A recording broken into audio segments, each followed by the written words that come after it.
मी पहिले ना नशिबाला खूप दोष द्यायची, की माझ्यासोबत हे चांगलं होत नाही आहे, माझं काही चुकते आहे का? मी एका गोष्टीसाठी खूप प्रयत्न करत आहे, पण मला ती मिळतच नाही आहे. मी कोणाचं काही वाईट तर नाही ना केला, म्हणून माझ्यासोबत असं होत नसणार ना. मी असा खूप विचार करायची. आणि खरं सांगू तर आपण लाईफमध्ये ना खूप जास्त प्लॅन्स बनवतो, की हां मला हे पाहिजे, मला ते करायचं आहे. पण ते कधी-कधी नाही मिळत.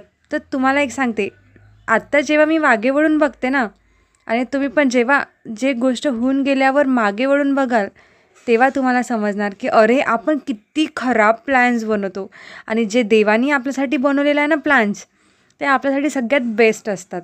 म्हणून जे झालं ना ते होऊ द्यायचं. ठीक आहे बाबा, मी बेस्ट आहे, असं म्हणायचं आणि समोर जायचं.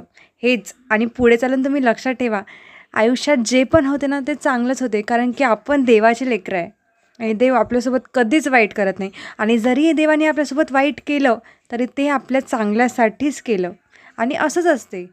हीच रिॲलिटी आहे.